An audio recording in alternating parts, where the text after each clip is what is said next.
Wagwan sports fans, welcome back to another very special episode. I'm your host, Joe Man, I'm Rush.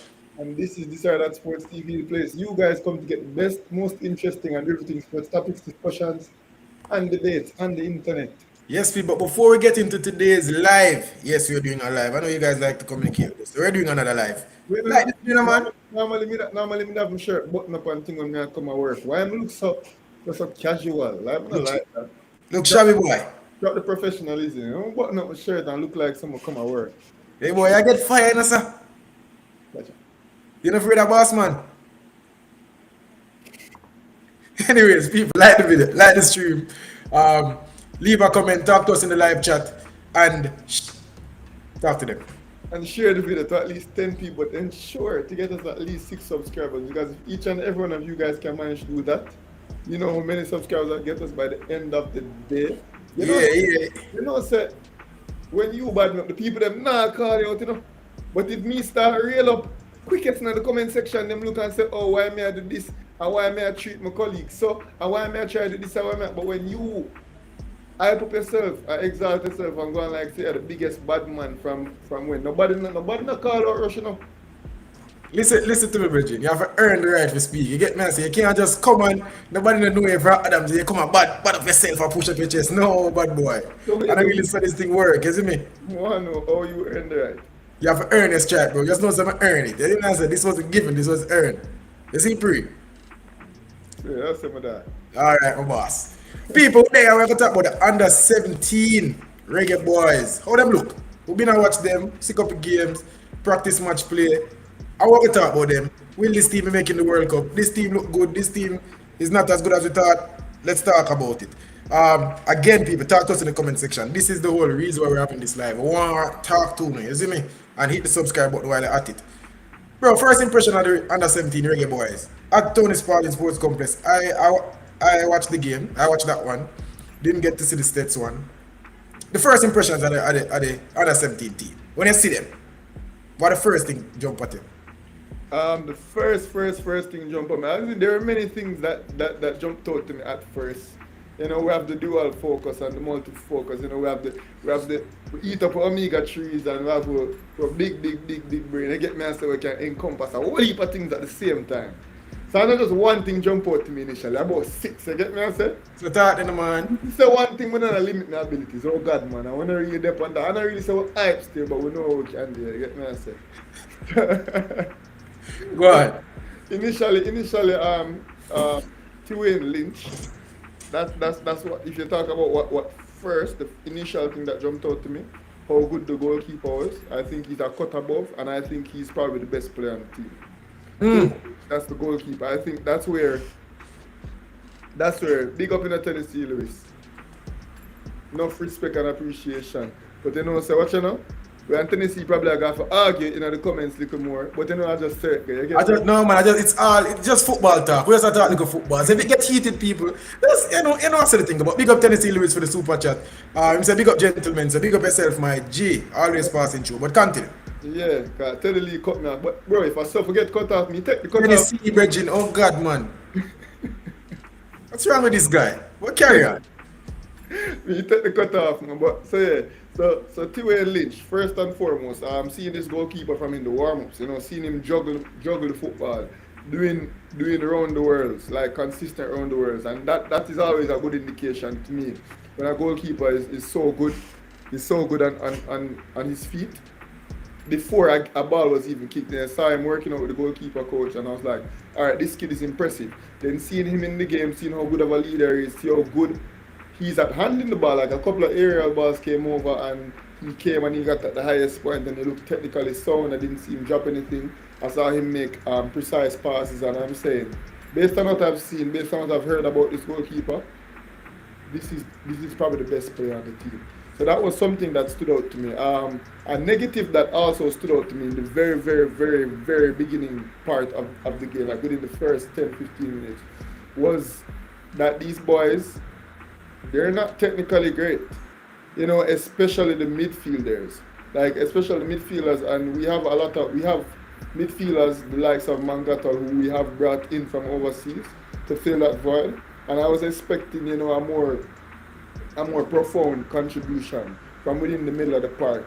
We can say that our biggest deficit in this Jamaica under 17 team is in the middle of the park. Another thing that stood out to me, as I said, lack of creativity besides from the winger that started on the right wing, which was Jamani Bell. He was Yeah. the only spark in the game. He was the only producer of creativity on the whole entire field, until some substitutions were made. I have the match card right here because some of the boys' names elude me, but Mahoney from Toronto FC Academy, he came on in the second half, number 20, playing in that like half forward slash toppling, number 10 type role. And he really brought a spark to the game. He really brought some creativity. Dylan John also came off the bench and brought some creativity from the midfield. So I think our starting lineup in the first game really lacked creativity besides Jamani Bell.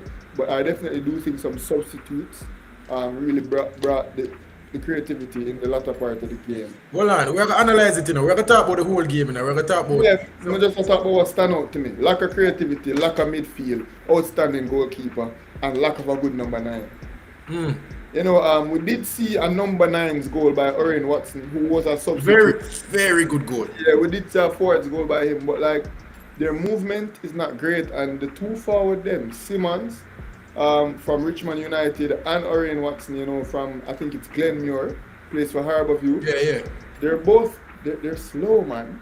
We don't have any pace up front, No. and especially for a team who plays over the midfield so much, like from defense. I think it's imperative that we have a pacey number 9. I think we're lacking in that department.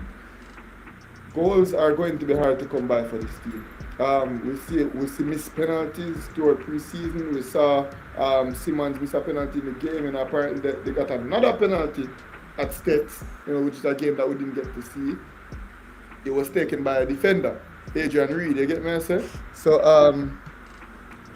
bro, it's our next interruption, bro. We take the interruption. Me see it, man. Just wait for you. No, man, interrupt me, Bridget. Interrupt me. I just Kai for me. Once again, Kai, say it kind of disrespectful if you interrupt me while I talk to them. I really appreciate it. I joke me, I make. Enough love and respect for the super chat, brother. Keep them coming, people. We work hard, so it's very motivating when we can get incentivized in this manner. So enough respect and appreciation. But yeah, bro, those are the main things that stood out to me initially. Yeah, you were there in person, so probably you saw a bit more than I did. I had to suffer one camera angle. But first thing jump out of the screen at me, bro. This team is not as good as I thought. That's the first thing. Just a general, point of the game. And obviously we have to go into the tactics and talk about the game itself. But the first thing, technically, this team is just not as good as I thought it was. When I think about some of the boys individually, they are not even playing up to their standard. And then the players that I expected more from, the players that I'm not going to say imported, but the players that we got from overseas, I was expecting a bit more from them. A lot of talk about them, and I didn't see much. The only two players I can say lived up to what I was expecting coming into this game: goalkeeper and Adrian Reed. Those players, Bell did well too. So those three players are three players that I'm pleased with. But the rest of the team, man, underwhelming in terms of technical ability. Now the tactics, we are going at that again. Subpar tactics, bro. Subpar.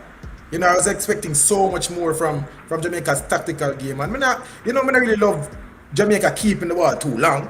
But at the same time, I like to see dominance in games. So even though I like transition play to get up the field as fast as possible, at the same time, I like to assert yourself in the football game, and I didn't see that. It was too much end to end for me, way too much end to end, and even at some points, Trinidad and Tobago, they dominated the game at some points, bro. You see me? So I wasn't pleased, and the first thing, overall, not as good as I thought.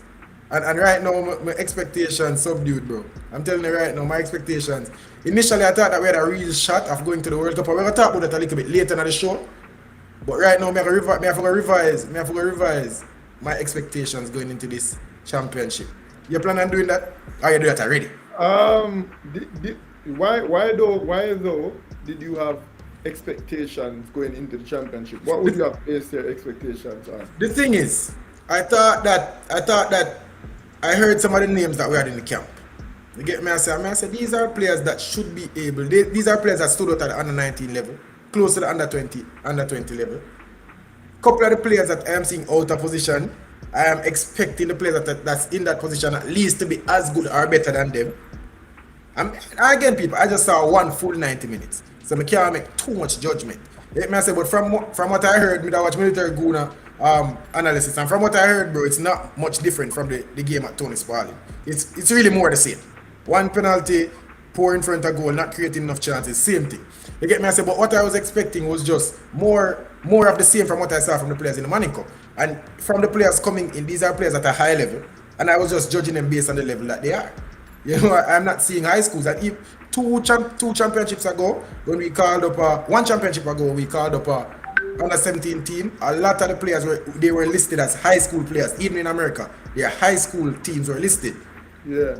For this team, it's academy and club, bro. So just based on the level alone, I was expecting a higher level of football. Didn't see that. Again, maybe them can play up, maybe them just get them feet wet and this is just the start. But based on what I saw against Trinidad, bro. And the thing is, man, let me know how I come and talk about the Reggae Boys now, bro. But I have to be honest. This is not what I expected from the Reggae Boys. Maybe I should have wait until I see them a bit more to make the judgment. But just on their level alone, I expected more. And a lot of people say, oh, maybe the coach and I let them down. Because these are players that are playing at a higher level, you know, for their age group.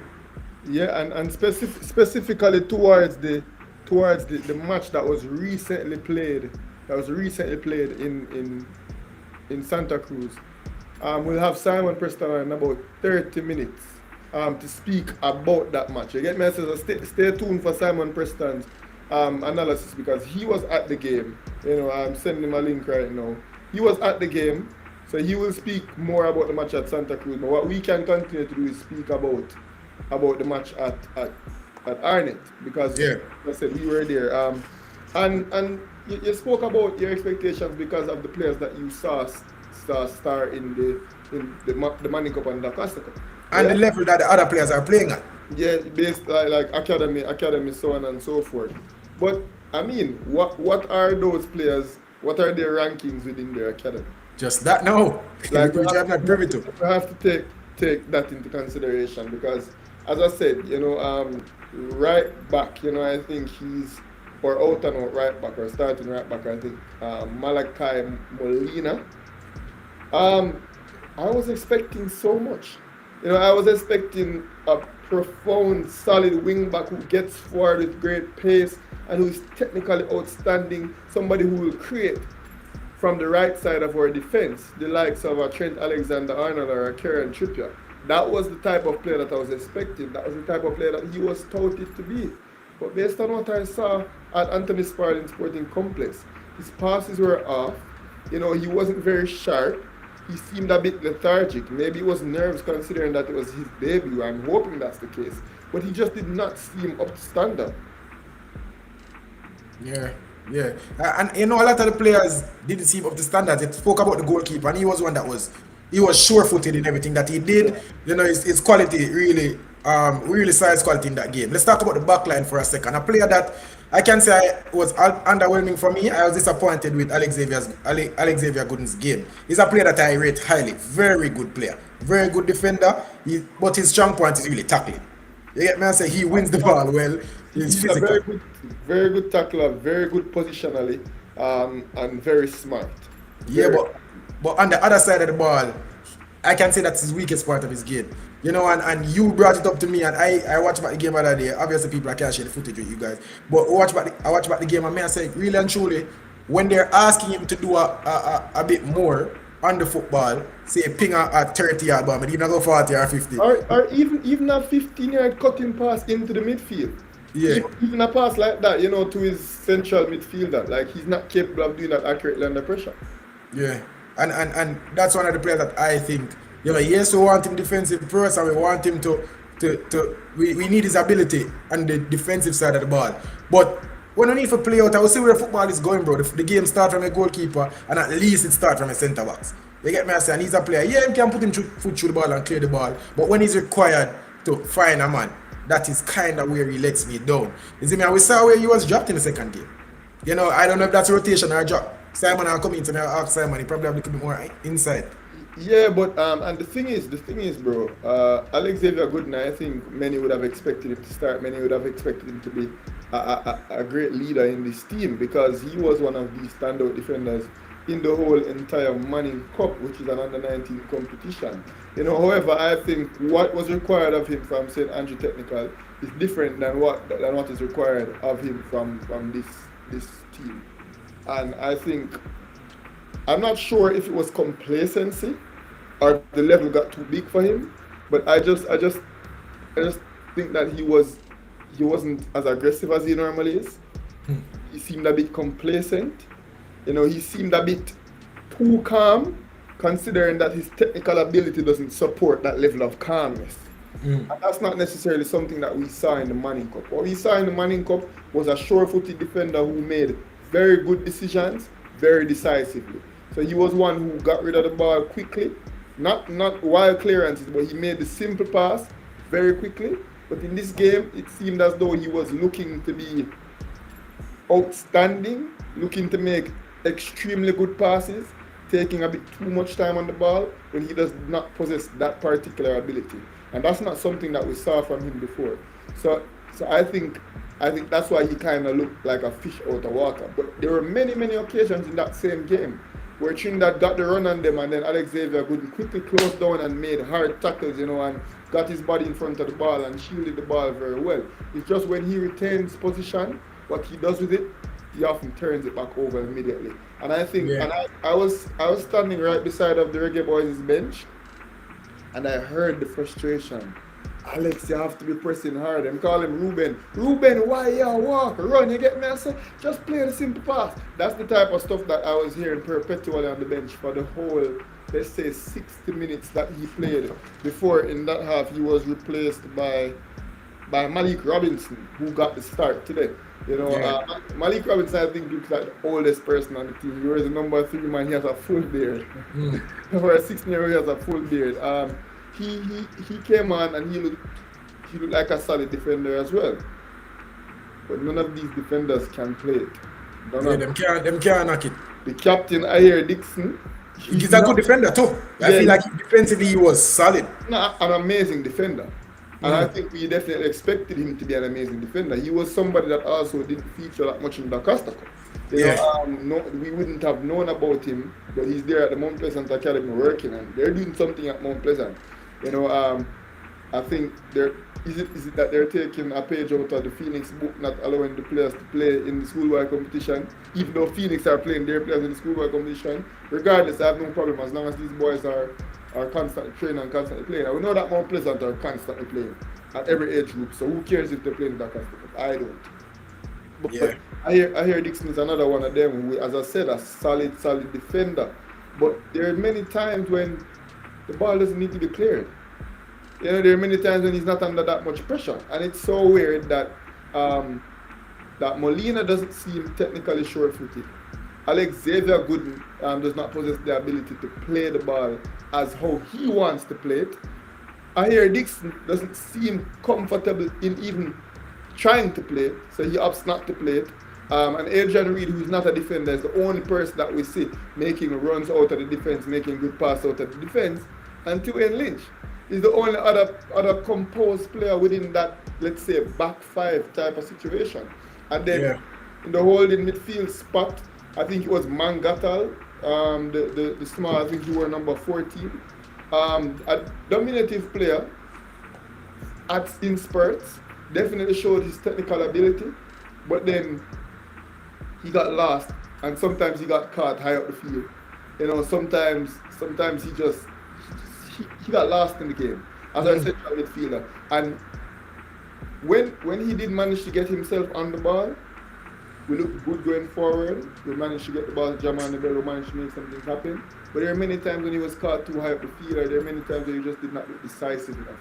And I think that's one of our problems. So link up play from the defense to the forward line, also a bit lucky, and not to be critical of anybody because we saw Marion Garden do an outstanding job with Garden Master this season, I think earning himself this job because of how well he did with that program.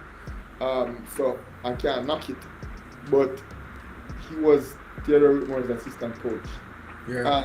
And the way we saw them play in Arnett Gardens was very indicative of that. It looked very similar to what Theodore Whitmore had his players playing the long passes from the two central defenders and trying to force it on the teeny wingers against a big CONCACAF opposition. That's something we saw throughout the whole entire World Cup qualifiers. We saw him trying to go from Ethan Pinnock and Damian Lowe. Ethan Pinnock, an outstanding passer, by the way. From Ethan Pinnock and Damian Lowe to Liam Bailey and Bobby Reed. And they're playing against some beast. That makes no sense. You play against America with some super giant defenders. America and Canada, like two big. Sense. And now we saw in this Trinidad team is a massive team. And we saw the same type of thing. Trying to play the ball in. But when they did get the ball over, when they did get the ball behind the Trinidadian lines, and Jamani Bell managed to get onto it, Dylan John was very good. The number 11, apparently he's a wing back, but we saw him play high up the field. Nashawn Bolt Barrett. Yeah. I think he plays for CC. He definitely showed intention from time to time, but he's a defender that shows. He was, I don't know. Adrian Reed seems to be the best left back, but I think Bolt Barrett is supposed to be the left back. Right. And tactically, we are talking about the tactics of the game a little bit. And I remember you asking him in the interview. A lot of people criticize the way that we were playing. We were doing way too many long balls, and we were bypassing the midfield a lot. And his response is we try to mix it up. We go through the midfield sometime and sometimes we go over the midfield. He said that. And bro, that can't be a style of play, Bridging. It can't be that, it can't be that, we're going to go through the midfield and we have to go over the midfield. And that's just that. Is it that we have an exit route where when we come under pressure, we just clear the ball and try to put it in our corner and then press from there?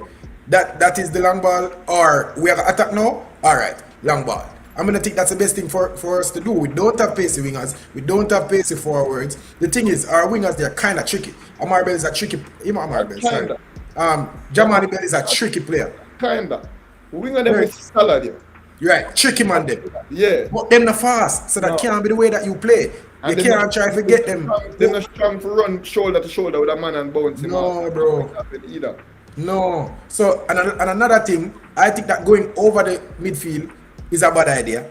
For any Jamaican team right now, because we don't. Yeah, we have Liam Bailey and Bobby Reed in the first team, but even giving them the ball in the air is not a good idea. So I don't support that from Marion Garden. Another thing is our midfield is too far from our defense. I look at a lot of the times I'm looking at Gooden having the ball, and even the one and few times when them come for the ball, him not play the ball well. But a lot of the times they are not in positions to pick up the ball. It's almost like them are hiding at the game. You get me? I say, and maybe that is the coach's instruction. But why is the midfield not coming for the ball? Is it that they don't know where to be? And if they don't know where to be, that's on the coach. You get me? I say, so, and maybe that is the reason why a lot of the times the defenders have bypassed the midfield, because they're just not showing. Them not going at the lanes to get the ball. And I'm sure Lynch can pick them. And a 15-yard pass shouldn't be that hard for our wing backs and our centre backs to make. But a lot of times they're just not coming for the ball. And I feel like the way I want to see Jamaica play, especially at this level, is combination play and get the ball to the attackers as fast as possible. You realize anytime the ball reach Jamani Bell, something happen. But the ball will reach him once every 15 minutes. You get me I say? And when the ball reach down to the winger, or left winger, what's his name?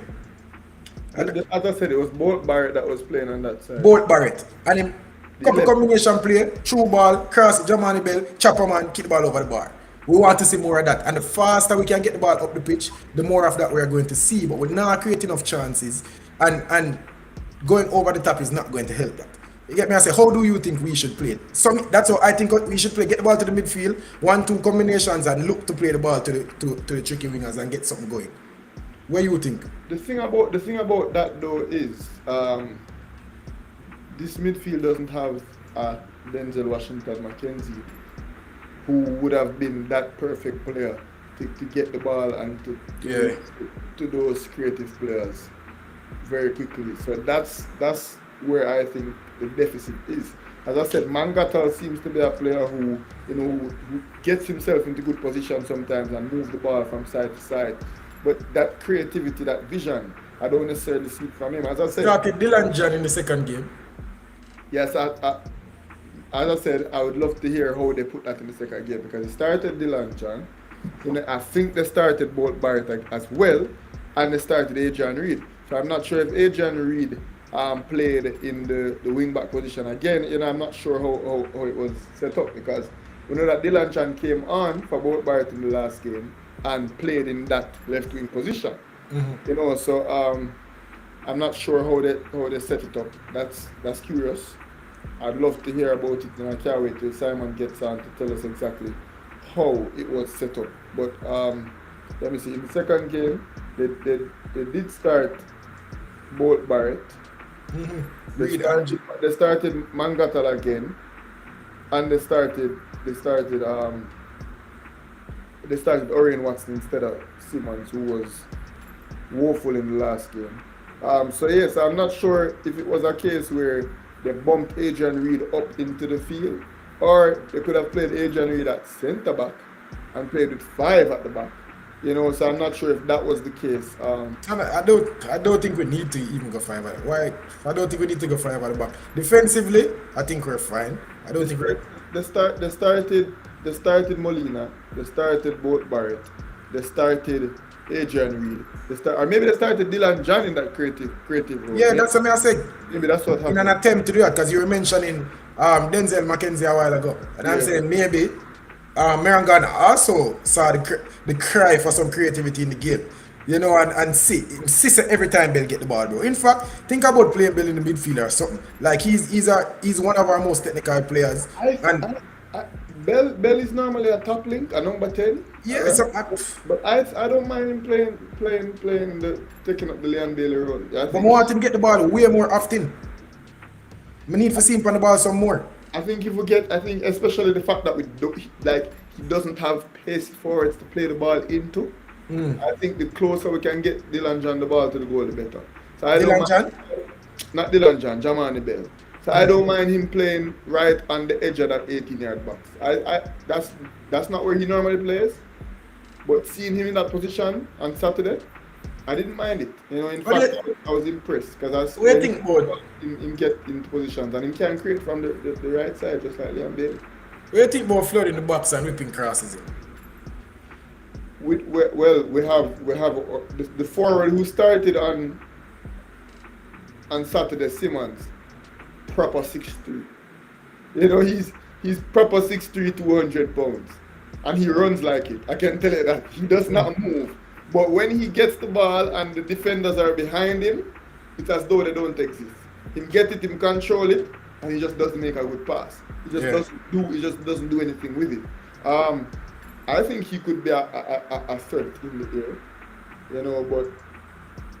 but then again we have right footer playing left back, Adrian Reed. So is that his best position for this team? Well, I mean, based on the deficit, somebody leader talk about the 16 is not a bad forward. As I said, leader, he never looked great.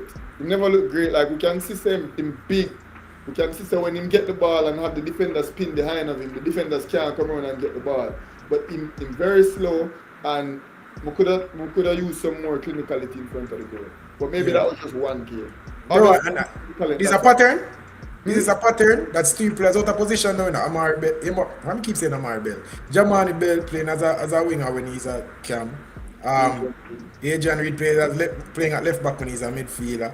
And now the forward that he's apparently not a forward. Is this a trend? Why not just play the players in the best position that Yeah, that in their best position and see what happens. Go from there. Because I can tell you right now, that midfield, I think Adrian Reid can make that midfield. I tell you that right now. Bro, And Bell definitely can play that top link there. I don't think Adrian Reid is playing as a defender because he can't make the midfield. You think that I'm best position for that team here? Adrian Reid might be the best wing back. He was the best. He was the best defender on the day. And you think if I'm playing on the midfield, it's not possible for him to be the best midfielder? Maybe, but me rather have a solid back four than a solid midfield any day of the week. Give me a solid back four over a solid midfield every day of the week. And he was the one who kicked the penalty, so that means if we're going a penalty shootout, if it's a defender, we can come kick a penalty for we too. That's even perfect. My thing is, bro, if in the game and we don't seem The first thing, get a good goalkeeper, then get 4 good defenders, then get some good attackers that can make something out of nothing, then you worry about the midfield. If I was to build a team, because you cannot lose if you don't concede. So as good as Adrian Reid can be in the CDM or in the number 8 or even in the number 10, if them kill up on the left side and both Barrett are leak on the left side and them score 2 goals per way, they say Adrian Reid cannot win the game from the midfield. yeah, that leader agree with you. Reid has to play there because they don't have any other in the team. It's fair. If that is the reason, then no problem. But I'm thinking that maybe Mirangan is doing that as a tactical selection. But as you guys are saying, it's just the best left back that we have. And if that's a problem, no problem. And there are natural left backs in the team. I said both Barrett supposed to be a left back, but we saw him start further up the field. We saw him start further up the field at left wing. On the other side, Jamani Bell and Simmons, number 16, we spoke about playing that forward area. So, I don't know. Adrian Reid looked very short. Mm-hmm. He looked like the prototypical inverted wing back. Yeah, it was good. It was good. I have no issue with him being the left back if he's going to play that well. But to the point that you make him going down the wing and getting in squares, he's not left footed. Yeah. So that's probably not very efficient. So that's I'm going to cut back to getting solid squares. And that's going to take more time. And then if my cut back is a higher chance of losing the ball, when he loses the ball, there's no left back. So I don't know, man. But so if for me personally, and probably this is from a goalkeeping perspective, give me four good defenders, and then fill out the team after that. Leader is also saying too many players out of position. Yeah, but the thing is, man, I wish you had some insight. Obviously, they're keeping the camp hush and we're not hearing much coming out of the JFF, but I'd love to get some insight. I'd love to speak to the coach to really understand what's going on, because playing players out of position is not always my favorite thing. But as I said, if it's just a case where we don't have a better right winger than Bell, and we just don't have a better forward than Simmons or whatever name is, and we just don't have a better left back than Reid. Simmons get dropped. Orion Watson got the start of the last game, and Orion Watson came on and scored the goal. And he was a solid player in the Costa Cup this season, playing at striker. So I don't know Orion Watson, but as I said, I saw Orion Watson. He was better than Simmons. Not good enough, bro. Not good enough to score a lot of goals in this competition. Yeah. Not good enough. Craig Butler. Big up, Mr. Butler. Dante Peralta played all 90 minutes in the T1 in over. He also said that under 19. So apparently the Phoenix tour has started. Interesting. But yeah, so as I said, bro, the Jamani Bell, if that's a tactical move, you don't seem to like it as much as I do. I'm okay with it, but I don't love it. I prefer Jamani Bell at the top link. Getting him closer to the box and just getting the ball to make that one momentum magic. I don't mind it. I don't mind it.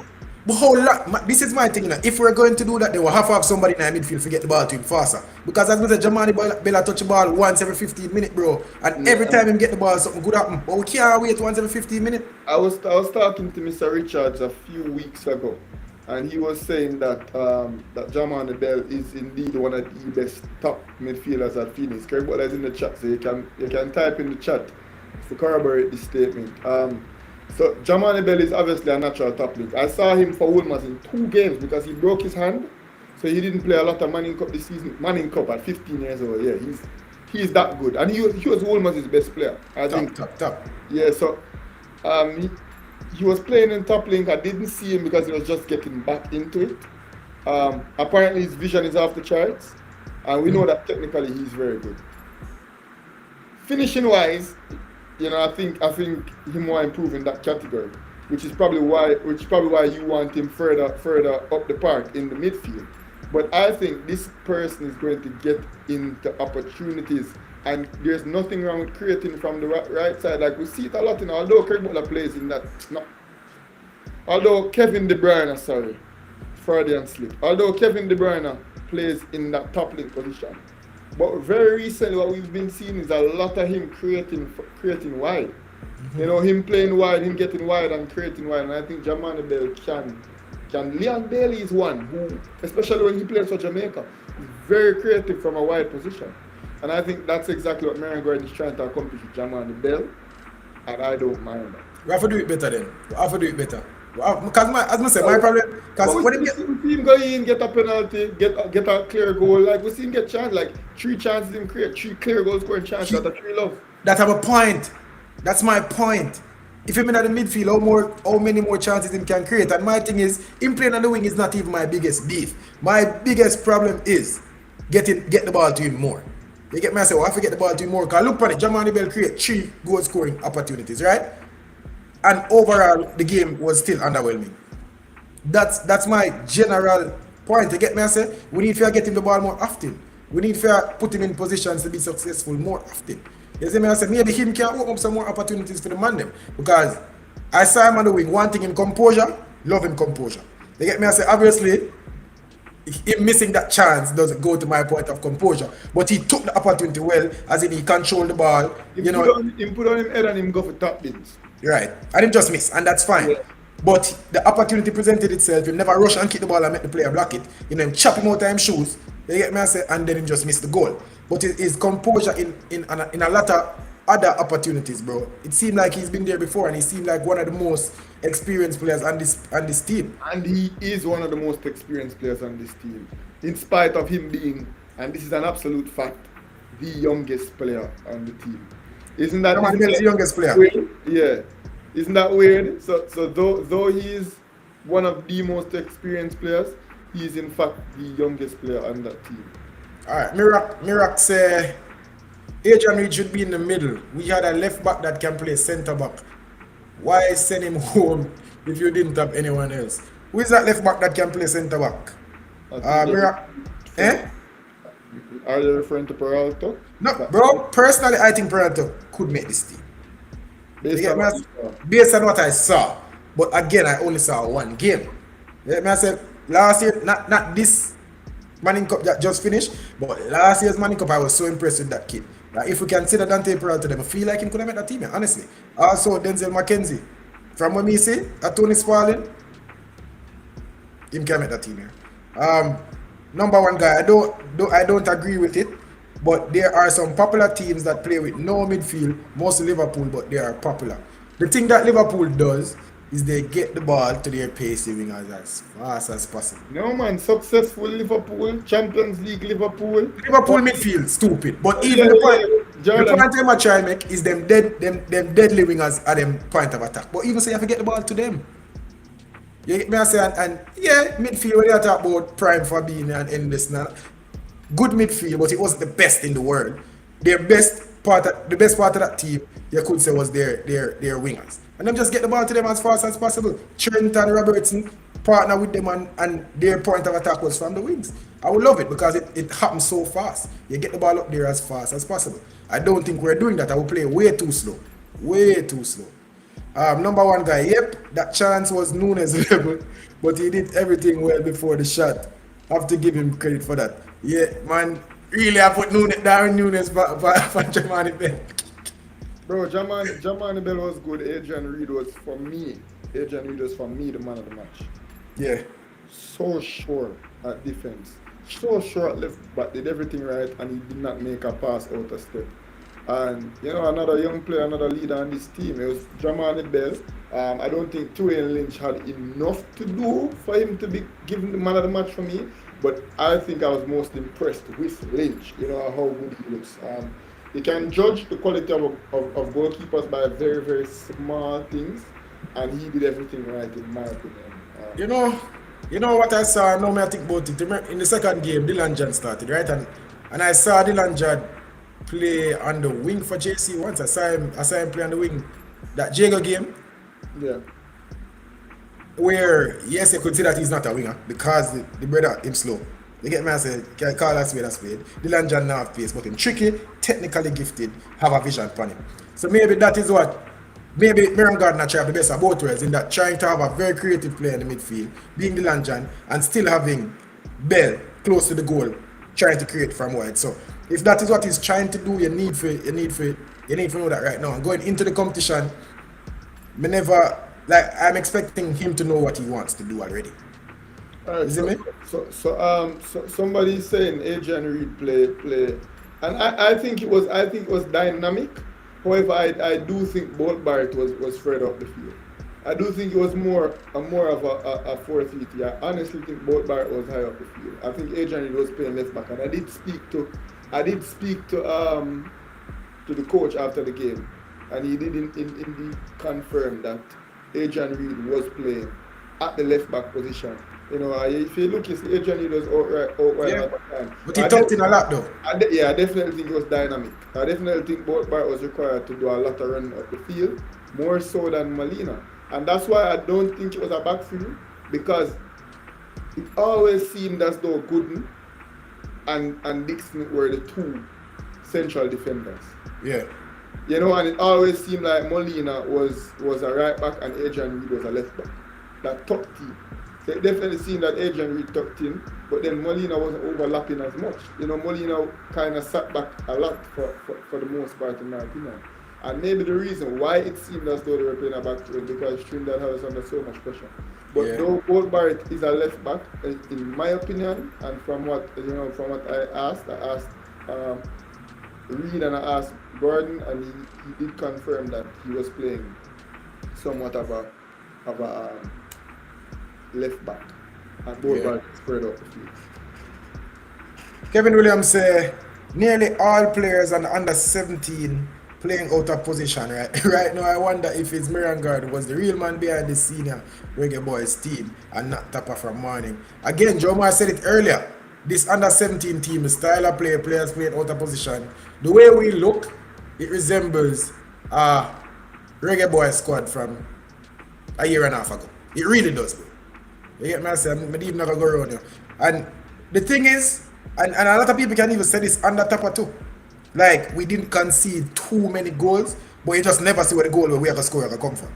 You get me? I say, Shaman Nicholas just have to pop up with something, or Michael Antonio have to pop up with something, or even going back. Somebody just have to pop up with something. Taxi have to come up with a free kick, or we're going to score a corner, or something. But we don't see us creating any goal scoring opportunities from open play. And again, these two friendlies that we played, we scored two goals. Well, one of the we got a penalty, then we had one goal late in the game, and then we scored a penalty in the second game to win the game. So again, not creating a lot of opportunities. I'd love to speak to Marion Garden, bro, and see what went into playing the players out of position, if this is just the best team you can put on paper. But I think about other players, bro, and somebody mentioned a while ago Roger Taylor. You think Roger Taylor could have make this team? Roger Taylor, Just based on what you see. I think Roger Taylor could have definitely provided more of a presence in the midfield. Is he technically better than the midfielders that we have in there? I don't know. I don't think so. I think he would have provided more of a presence in the midfield. I think he would have been more disciplined. I think he would have sat deeper and maintained his shape and position more than Mangatha did. I don't think technically he's on the level of the players that we did have in the midfield. And as I said, the number 14, the short, stocky player from, let me see, as I said, people, I have my match card, I came prepared today, from South Florida Academy. He really tucked in and was doing and attempted to stay within the midfield, but he came out of position a lot. He was last a lot in the game. But besides that, Ronaldo Barrett, the number 8, I didn't see much of it. As I said, he was last in midfield, didn't provide any presence.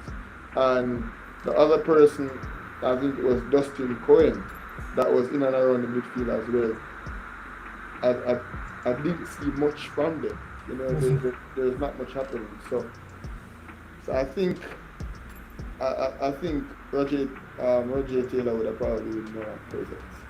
Not I think, I know for sure that he'd have definitely been more disruptive in the midfield. And sometimes you need that person to be more disruptive in the midfield. The Under 20 World Cup recently concluded.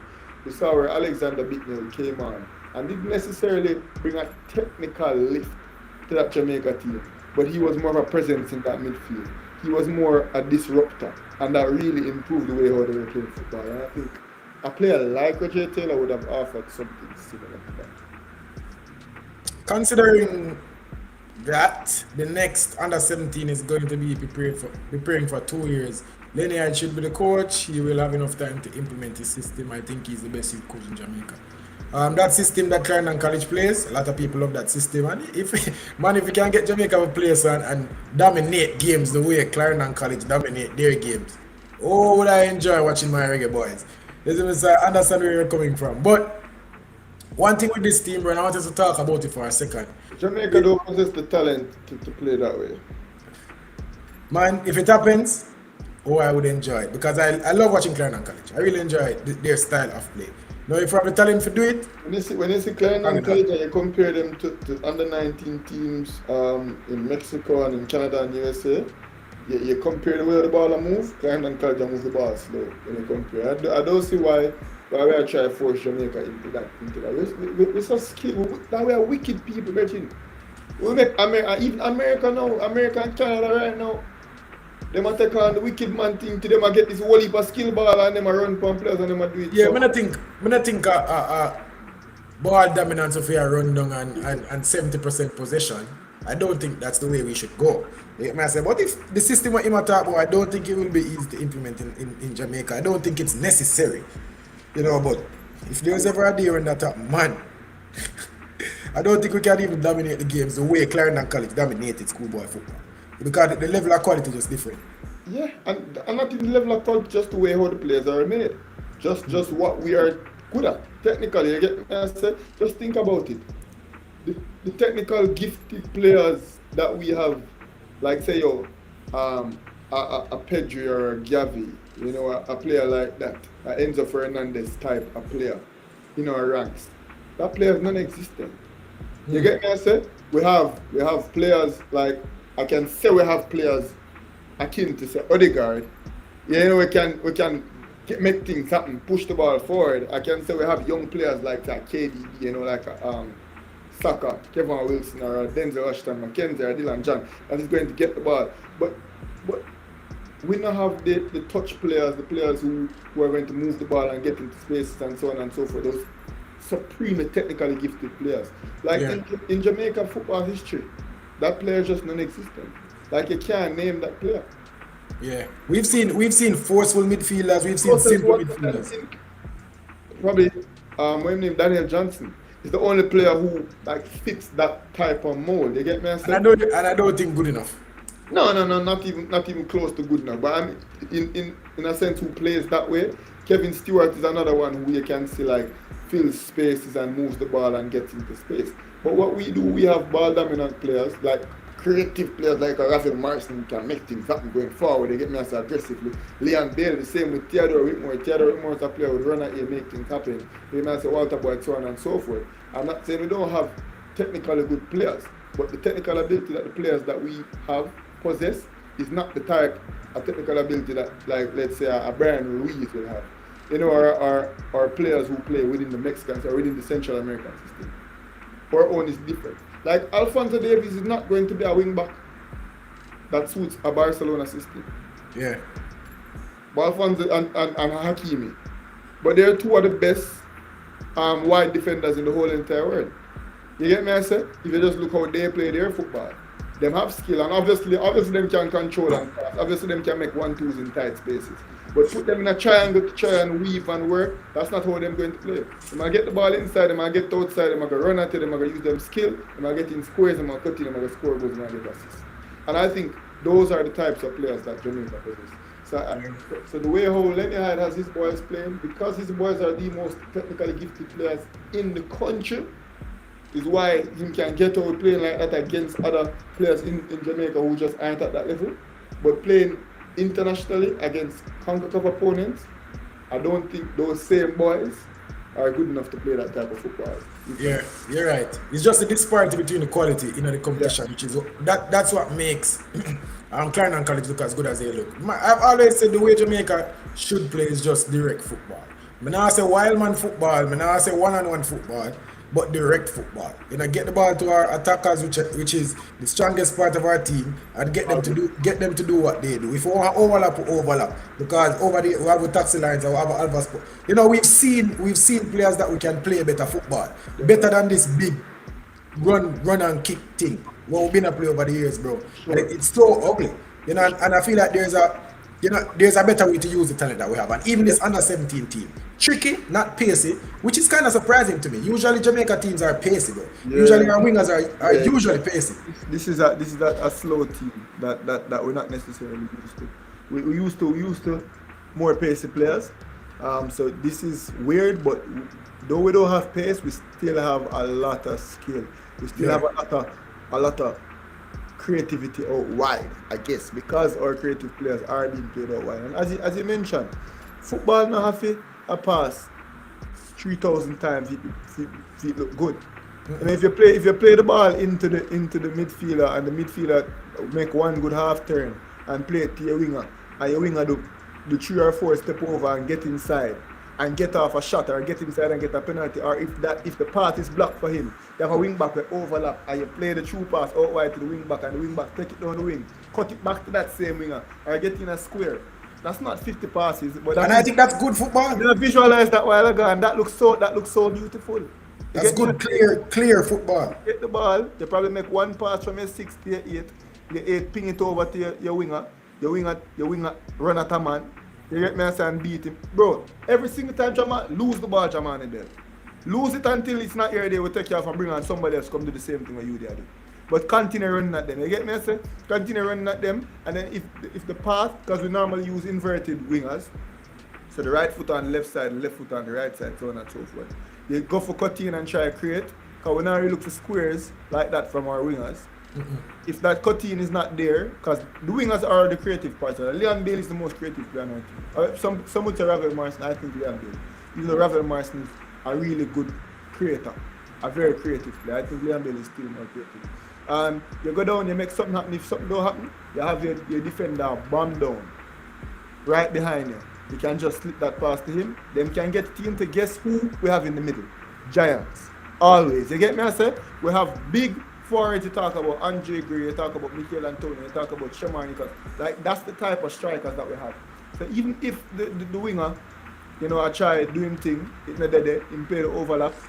We have wing backs now, we can bomb forward, we can get in squares, or we can get in cutbacks. 2 Rafael Marson on top of the box, 2 Bobby Reed on top of the box, 2 Leon Bailey on top of the box, who can create goal scoring opportunities from that type of. And I think that's how Jamaica should play football at all levels. And it's more than doable. And me and I have no CONCACAF license. Go get them. Anyways, only Dixon say, okay, if teach, I guess he must say, if Lenny teach at CC, he can choose players from Jamaica and abroad that he can mold. 2 years is a long time, bro. Actually, 2 years is not a long time in international football. It's not a long time to get to implement a complicated system. It's really not. So, again, the talent that we've seen over the years, that's not the best system to play. The talent that we see out of Jamaica, we are not blessed with midfielders that can do that. The thing is, Clarendon College have some... Not only midfielders, bro. You have to have defenders and forwards and midfielders. It's not in order to play that way. It's not only midfielders. True. 10 players on the field we can play that way, not just midfielders. True, but me I say over there is the best part of our team is usually, which in a system like that, the most important part of the team in a system like that is the midfield. But look at Clarendon College. Arguably they have the best, 6 in the game. You get me I say? In schoolboy football. They have a top midfield. So when you talk about Holland, those players, so they can use that style. They can dominate the D Cup and come and play that style against a JC and a KC. They can do it because their team technically is so much better than the other teams that they are competing with. Jamaica and the players that we push out, technically we're not. What CC is to schoolboy football is not what Jamaica is to international football, and that is why I don't think it would work. But what we've seen over the years, bro, pacey, tricky wingers, clinical forwards. You get me? I say big, strong defenders, and even we've seen technical defenders. I like to think our defenders right now are very good passers of the ball. You get me? I say, and I feel like no man, They're very good passer of the ball, but they're not super technical defenders. not super technical. But when you talk about a Ethan Pinnock and a Damian Lowe, and Pinnock I feel is- like Ethan is good passers of the ball. not a great passer of the ball, but his first touch is not super good. Not on that level. You get me? I say his ability to carry the ball forward into the midfield is not that great. But Ethan Pinnock can spread the ball. He can ping it. You get me? I say, but in terms of being like a sure-footed technical defender, we don't have that. I think the closest thing we had to that was Kemar Lauren. No, but that's my point. We don't have it enough to play the system that they want. But we have it enough to can be directed and play a 15 or a 20-yard ball. Ethan Pinnock is as good as anybody else in CONCACAF in spreading that ball diagonally 40 yards. You get me? I said? Or Ethan Pinnock is as good as anybody to be able to get that ball into the midfield. But to play bounce football, we don't have the talent for that. See, Jason Kuna says CC system doesn't look overly complicated. It's a simple football which when I check it, lock and move. Bridging, I think that system to teach is complicated because players have to know where they need to be. It look pretty and it look easy, but that football is not a simple football, bro. Everybody would do it. You get me? I say when Malachi Douglas get the ball, him know him first three options off the bat. And to teach players to be in their position so that Douglas can know which part if he turn and pass the ball, and him know say if him check this and him know which part the next man for that, him know him exit him emergency pass. You have to know that, you have to teach that. And that is not an easy thing to do. Now an easier system to teach is what we are saying, direct football. Yeah, we now try to dominate in the midfield, we now try to do none of that. We now try to more Jamaica utilize the talent that we have the best way we can. I don't think he's teaching the system this year. I think if Lenny Hyde want to teach the boys the system, I think him can teach them the system. I don't think teaching the system is what them can do. But just the speed at which our players control and pass the ball in Jamaica, it just not gonna work. You get me? I say the time when, like, for example, Mangatal, who is one of our technical players in this young team, the time when him take for control and turn and make that pass. If Jamaica were try to do that 4 times in a row, we are going to lose the ball. Because, bro, those split seconds, they matter. You get me? I say, and the players who play in Mexico and play in Costa Rica and these Central American countries, those players have the ability to turn and make that pass in half the time that our midfielders have the ability. I'm saying all our midfielders, even the Ravelmore, all of our top midfielders, bro, and it's the same. Like, for example, they say Pedri. Pedri is not as good a midfielder as let's say KDB. But who you think is a better close control, turn and pass, move and run type of midfielder? Pedri or KDB? Pedri every day of the week, You get me? I said it's just the talent that he was gifted with. But what KDB can do and how KDB can control a game, in addition to the fact that KDB can play that type of football, don't get me wrong. You get me? I said, but you don't think that has a lot to do with the fundamentals that are taught at the grassroots level. Like if we focus our attention on those, giving the players that ability. We're not talking about God-gifted ability now, but them working hard to make sure that their technicals are sound enough, their half turns are faster. Man, in a couple of years, it could work. I just don't think it's the most efficient way to get what we want. But I think we would be better, and a man says CC ball is definitely better than topper ball, which I agree with. But it's not the most efficient way to get what we want. That's just what I think. As I said, bro. For example, you will have Spanish players, right? You will have Spanish players who grow up in a Spanish system and still don't have the type of quality that other Spanish players have. You get me? I said. So I just think that a culture. Like Ceballos is not Gavi or Pedri. Exactly. They're different types of players. Even though them grow up in the same type of academies, them grow up under the same kind of drills. But some set of people just gifted with a certain level of touch, a certain level of finesse. You get me? I say a certain level of thinking.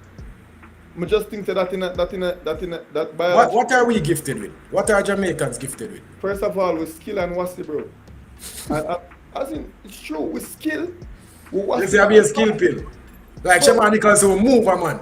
I'm saying, so with skill, what's your pass? But I see somebody say Ethan Pinnock sure-footed. Yes, Ethan Pinnock is a good footballer. He can control and pass. In terms of that aspect of the game, I'm not talking about as a defender because he's a top defender. In terms of that aspect of the game, you think him can compare to these other defenders playing at that level? In terms of like saying getting the ball and playing it out of tight spaces? You realize you don't see Brentford playing how you might see another team play? For example, we see Brighton play a more play out of the back type of football and set Brentford. Right? No, I'm not saying that Ethan Pinnock couldn't walk into that Brighton defense or he's a better defender than defenders that Brighton have. But Ethan Pinnock is just gifted that different type of skill set. You get me? I say? So Ethan Pinnock is not that type of footballer where two players are close and Ethan Pinnock are going to take a touch and him are going to just make a delicate 4-yard pass to him wing back and then move back in a space and get it and then bang it back to him goalkeeper. And that is not Ethan Pinnock. You get me? I say?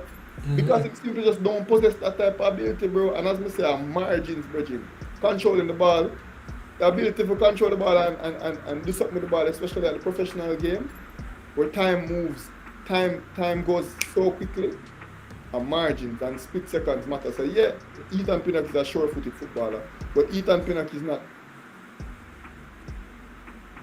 But Ethan Pinnock is not, as I say, a tiki-taka, knocky type of football. I just don't think we have those type of footballers. Don't get me wrong.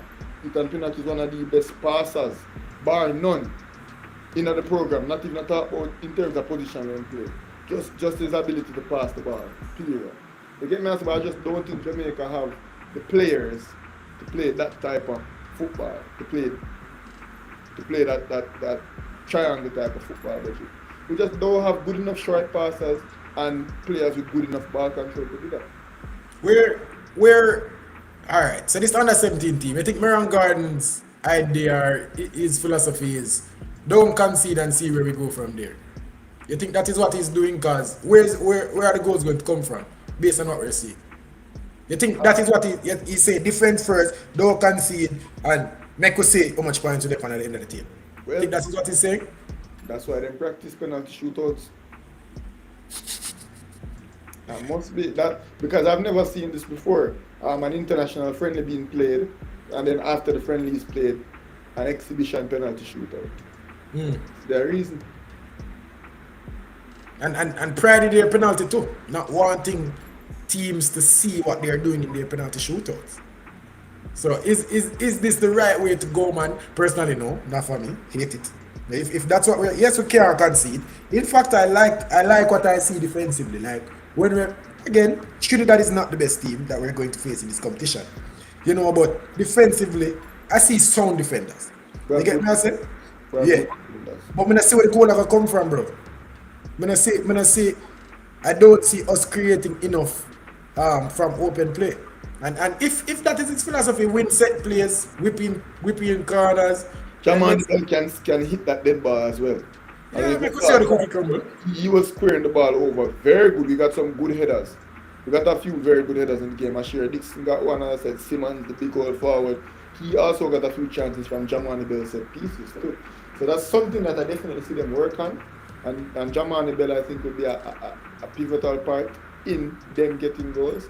And if that's the way how they want to do it, then by all means, especially if the quality is not there.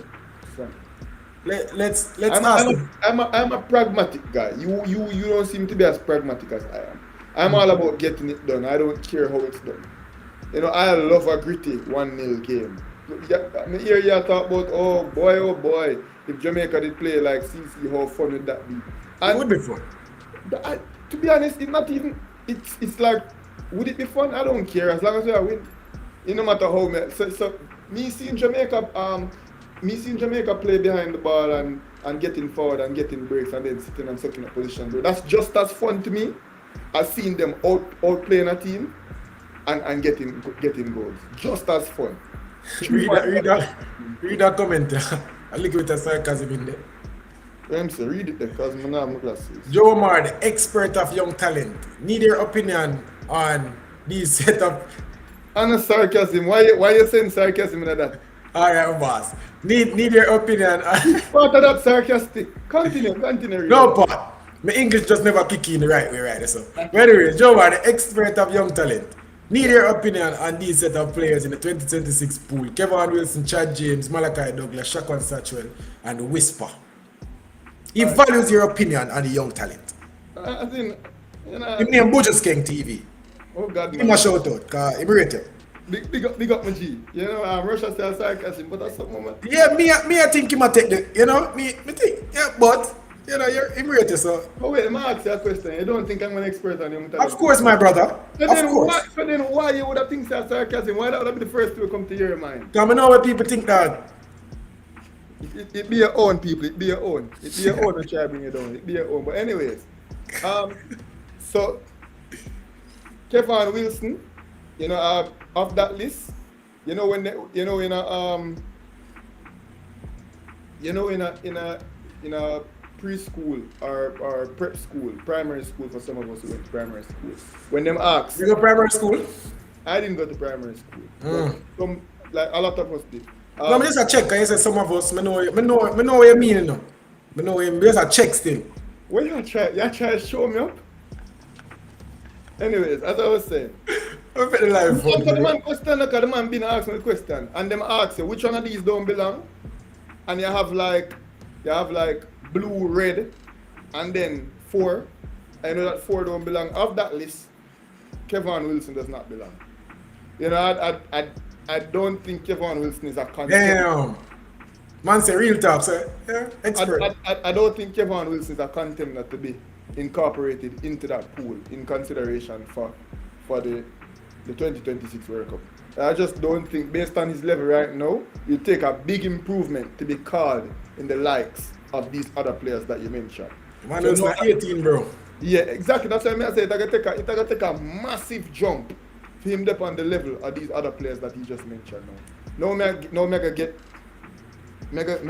big up my G. Enough respect and appreciation.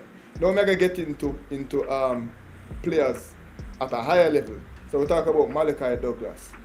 And I think Malachi Douglas, especially considering that the role that he fills, or the role that he has the ability to fill, is a gaping hole within our team. Me and Rush was having a conversation the other day, and we were talking about replacing players. And we were saying, who is the player that we're going to put to fill in that spot where Malachi Douglas will take up? And there's nobody. And Malachi Douglas, to be honest, in the Manning Cup this year was the best utility midfielder in the whole Manning Cup. You know, he was, I think, the best number 8. And I think if Malachi Douglas continues on his trajectory, he will definitely be somebody to seriously consider going forward. You know, we can look for Malachi Douglas to be breaking into the national team very soon. Continue playing the type of football that he's playing. I think Malachi Douglas, very, very good. One for the future. Chad James. You know, we got some exposure to Chad James last year in the CONCACAF Under-20 Championship, and I was very impressed. You know, coming in, obviously we never know much about this player, and seeing him come on, seeing him change the games for us from that role, and I think he's somebody that we should definitely keep an eye out for. However, based on all the players that we did bring in, I don't think Chad James, you know, was as good as like say Jamar Clark, you know, or a Scarlett, or somebody else who hasn't been mentioned or tied to us until recently, this Lamba Saka kid. You get me I say? I don't think Chad James is necessarily in that class yet of international based players. But definitely somebody who was very solid for us. And Deshaun Richards, let's see how his Newcastle trial goes. I think he should be incorporated into the team right now. And I think Dijon Richards is one player in the attacking line that can be incorporated into the Jamaica team right now. Not to mention 2026, I'm talking about for the upcoming World Cup, for the upcoming Nations League. I think Dijon Richards has the quality right now to possibly be one of the top 35, 40 players that possesses a Jamaican passport right now. I think Dijon Richards is definitely in that class. And Shaquan Satchel, somebody that I rate highly, somebody with great potential, and I don't know. Shaquan Satchel, to be honest, might be a bit overrated, and that's a hot take. I would have thought that he was underrated before, but after doing some reevaluation, Shaquan Satchel breaking into the JPL, not being a standout in the JPL, and in my opinion, like if you leave from school of football, you have to stand out in the JPL to show me, say, you really can take that next step. And Shaquan Satchel really hasn't been making that much noise. I think maybe because of how mentally good he is, was why he was able to dominate in the schoolboy competition. And he's definitely technically gifted, but because of how him have the ability to play at us, to slow down the game and playing his brain ahead of these kids, I think that's why he dominated so much. But playing up against grown men, I think he's kind of been shown up that because he's 18. So when he's stepping out of JPL, he's supposed to dominate like we see how Romain Blake dominate. You get me? I say he's supposed to make him name like we see Devante Hodges, another defender will make them name, so on and so forth. So Shaquan Satchel has a lot for me to prove, but for 2026, Malachi Douglas, somebody that will be in consideration. Chad James, I need to see more of him. Dijon Richards, forget 2026, should be right now. Kevin Wilson, I don't see it. Great analysis, my brother. Love it. I was thoroughly educated. I loved it. Entertained too, by the way. Dr. Joyful, what's wrong? What's wrong, Dr. Joyful? Are you angry, my brother? Or sister? I'm not sure. But what's going on? You seem a bit angry in the comment section. It's clear not expecting anything from this team. Pure don't say that, not wasting my time. And I think at the end, he meant to say big up at the end. No, but I'm angry, man. Dr. Joyful, what is going on? Then him say, Tennessee Lewis, you sure the coach is not top? What is going on? What is going on? Yeah, the work more up on top of the JPL, bro. Some respect for the man name. Put some respect on top of name, man. But anyways, Unseen say this under 17 team, the attacking third give us as fans headache. Yeah, again, man, I don't see where the goals are gonna come from, but make us see. Hopefully, we can take a step. Somebody asked an interesting question. Continue. Let's go down the comment section. Tennessee said Dr. Joyful, I don't even call him coach. The man at the top of the JPL, for real, no jokes. And you know, last year, football. Last year, we say when Tapa was the coach, we say, yo, Coach JPL, Bridget, or St. James High, or something. We didn't say that. And see it? No, we're talking about people. Anyways, Brandon said over Gray, Roof, Nichols, Antonio. I guess I might adjust because you say whisper right now. Yeah, and over Gray and Roof, yeah. I don't necessarily think he's better than Gray and Roof right now. But I don't think the gap is that far. And he's 17. And he's 17 years old. So I think getting him into the program right now, getting him acclimatized with the system. I think Dijon Richards can contribute on an international level right now. I genuinely believe that, bro. I believe that Dijon Richards can come on and can, bro. We see, was it Devante Campbell playing in the senior setup? Nicholas Nelson playing in the senior. And Devante Campbell, I get himself in a good goal scoring opportunity, just a kick where the goal. Daniel Green. Yeah, Daniel Green is another one. So these players who whisper are better than come on in World Cup qualifying games and have the ability to make impact on important games. So I definitely do believe that Dijon Richards possesses the ability to come on and make an impact in international football games, in addition to the fact that he's going to continue growing. He's not even ready for starting in prime, which is exactly why I would take him over Gray. And I don't rate Kemar Roof any at all. Kemar Roof was used to unveil the kit for the men's, bro. Is Kemar Roof an Adidas player? I think he is. That's probably why they use him as the athlete. Why you say that? Mr. Bonnie a Nike player. You see, you see Khadija Shah, the Adidas shooter show this, that, and the third. A show what? She never did the Adidas thing with Kemaru shoot a video. Oh Adidas. no, I'm not talking about that. Me talk about which So senior reggae boy is. Buddy not go play in the shirt. No man, but hold on now. Hold on to the part man, because it kind of show me off still, you know, but even go around, you know.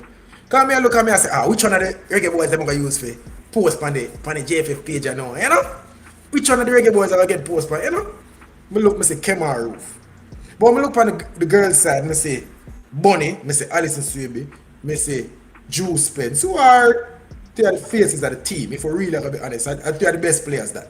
You see me?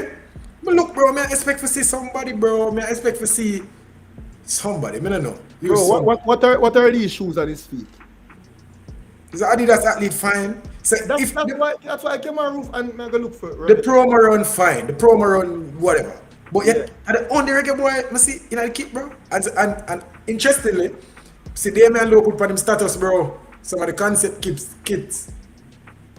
When the kit drop, you know, you post the concept kit and say this is it.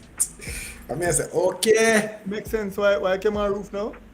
Okay. I think about it. Shamar Nicholson, Leon Bailey, Bobby Reed, Nike athletes, bro. Swoosh life. Which other Adidas athlete? Wow, for the national team, or represent us at national level? I'm not sure. Can't make Kemar Roof alone, but come on, man. It kind of show me off still. Me I say Kemar Roof. Let's show me the Kemar Roof right now, Benji. Yeah. So and Brando come and agree. Me say him agree, especially with the goal of 2020 World Cup. Yeah, of course.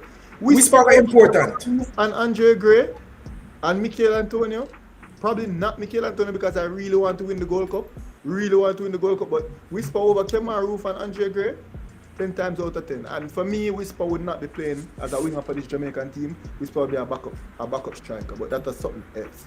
I see somebody say it here, Mirac, I would take Whisper as a winger, not a forward. I would take him as a forward. And it could be an option for the forwards, but the forward line right now, Nicholson and Mikel Antonio, I never have a problem with the forward line.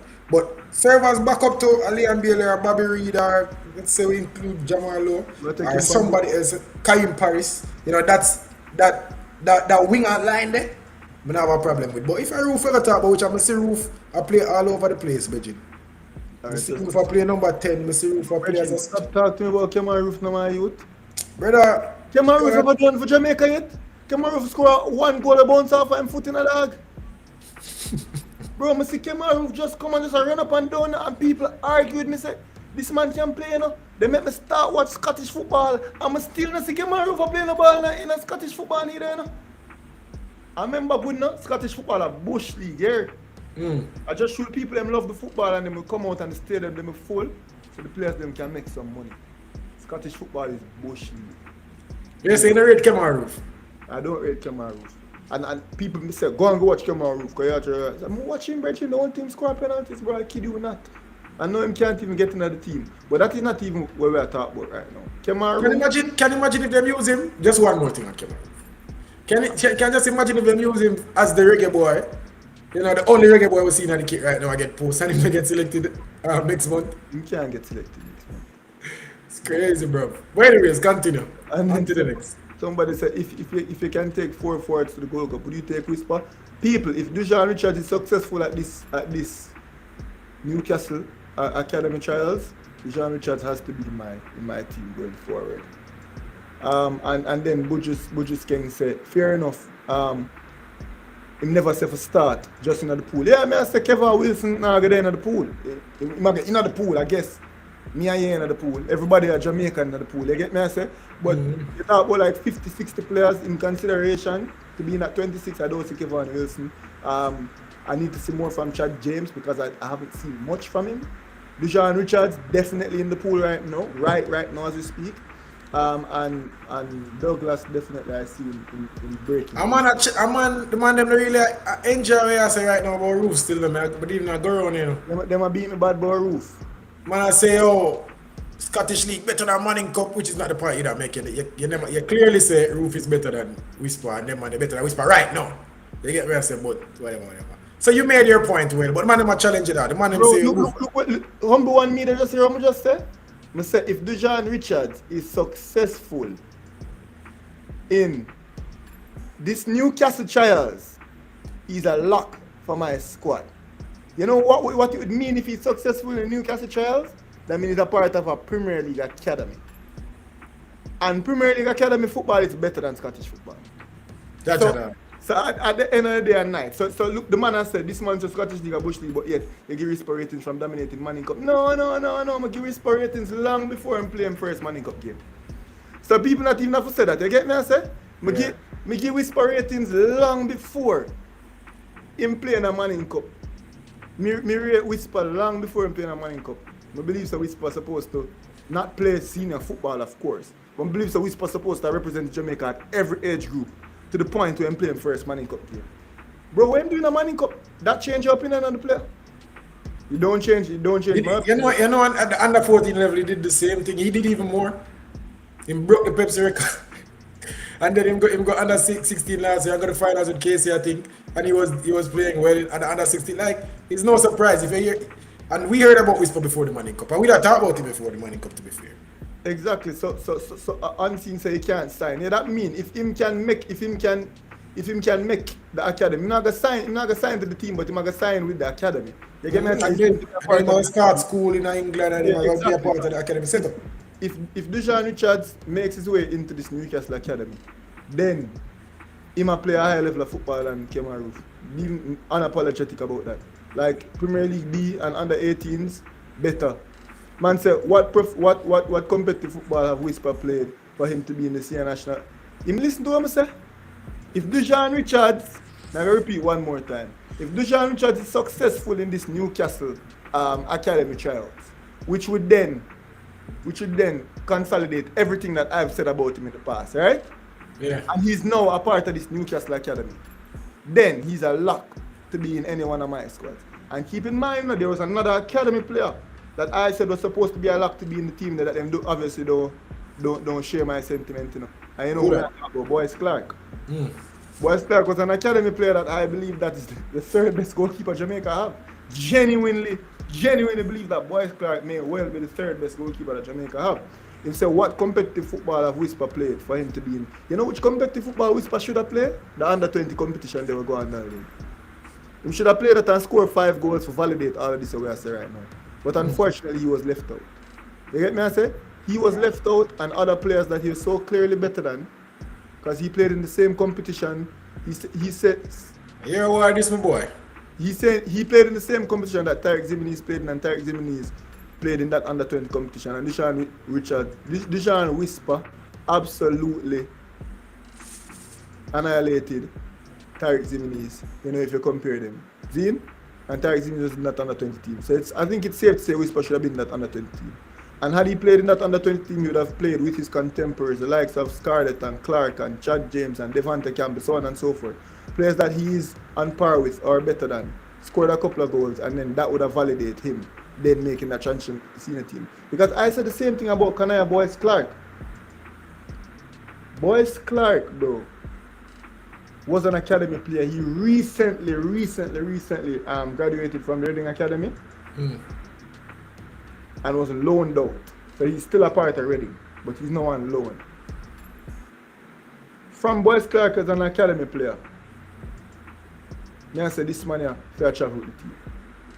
Andre Blake a travel with the team from a 19, Donovan Ricketts a travel with the team from a 19. Boyce Clark should be traveling with this team. And the only difference is this time I think Boyce Clark is truly and genuinely the third best goalkeeper that we have. Yeah, and we see who are the keepers that we've seen over the last 2 or 3 years. We've seen this man keeper as a Whisper not playing no competitive football in all in life.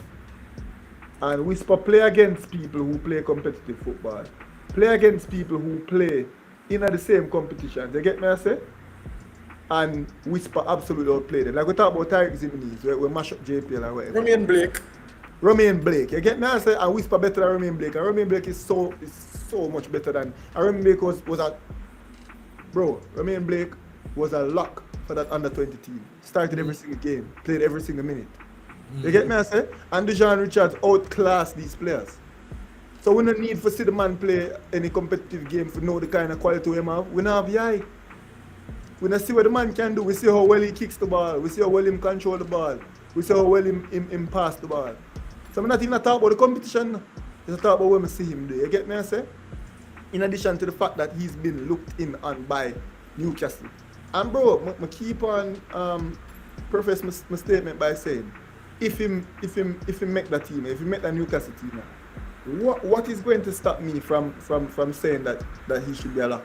If he's a Newcastle Academy player. He might play for the Newcastle under 19s. What reason him not have for travel with Jamaica team? And that's what I'm basing my statement on. Only Dixie says, so you would take an academy player over players that are playing in the MLS and England. You really like him, that's okay. But player on the US team are playing Europe. So you don't take Whisper over players playing in the MLS. Starting in the academy. That's what came to my mind. Corey Burke probably. If me that take a 17-year-old Whisper over a 30-year-old Corey Burke,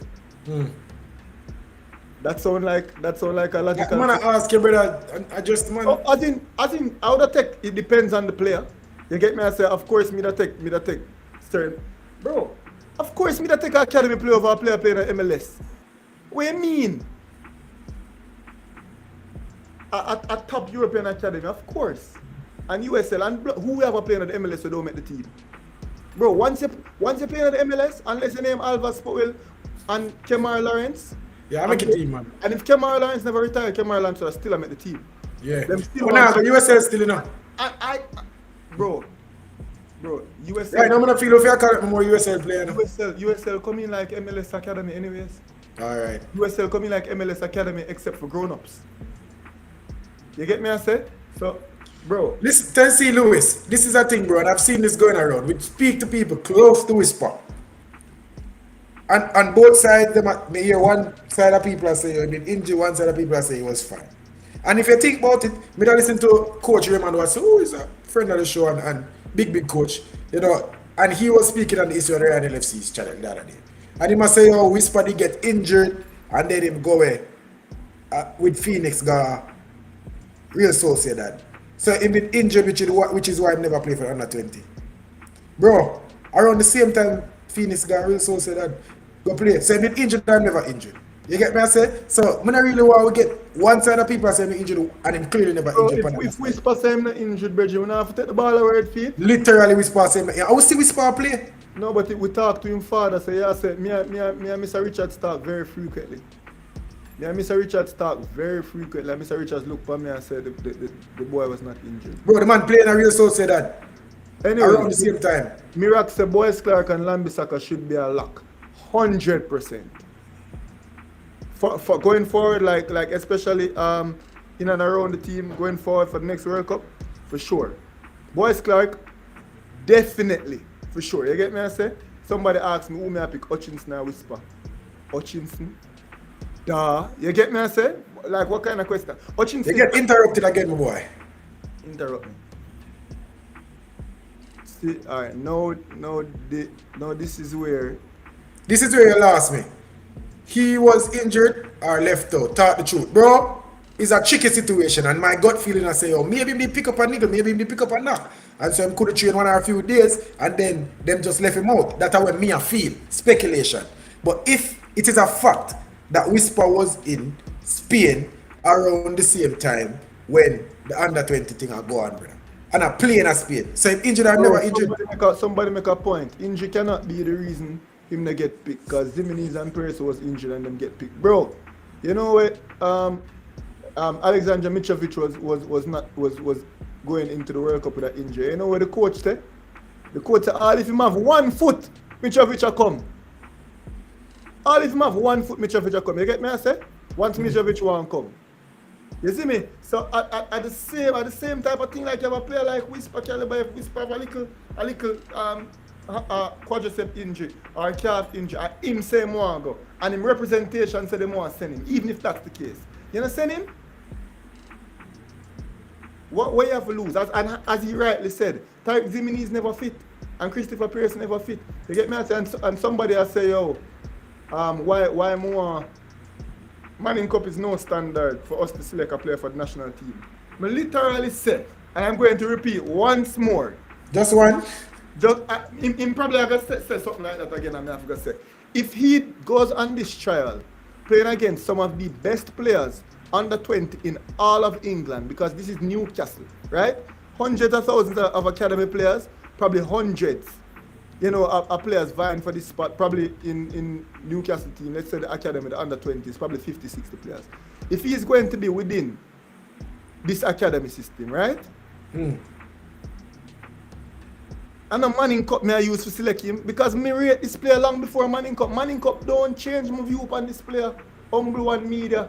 Why you keep on and bring this back to Manning Cup? Rush, you see me there, Rush since Manning Cup done. We talk about Whisper Manning Cup. No lie. We talk about the 30 goal in scoring. You get interrupted. You have to stop. Every time a super chat come in, bro, you have to stop mid-speed, mid-sentence and read that. Don't offend me right now, bro. Apologies, boss. Yeah. Apologies. Go on. Yeah. The coach said he was injured. The KC coach said he was injured. So he was lying or what? Me not think Coach Watson did a lie. And I'm called Coach Watson right now. No. Alright, my colleague said no, and if you say no, I just know, bro. I hope you say no while I go still. But anyways, I don't think Stampy did a lie. What me think happened, again, I speculate. We are reason. What I think go on, bro? I think Whisper didn't get a knock. I believe said he get a knock for true. And could train. A day or two or whatever. You get me I say? And we hear about other players when they leave the camp and never train and so them say them now use them again or whatever. I think a similar thing happen where Whisper never make a couple training and maybe get knocked and maybe they must say the opportunity pass. You get me I said? Not that he was a lock already and then him get injured and then he just can't play. He wasn't a lock. Let's just say by the under 20 competition he was fit again. Fit, yes. Exactly. But during the training, he did pick up a knock. Get a knock. Yes. Yeah. During the camp, he did get a knock. But by the time the tournament came around, he was fit again. Bro, Whisper shouldn't even in the trials. But fear, them give him a trials. Fear, them want to see him, them give him a trials. We see him on video bust up the net.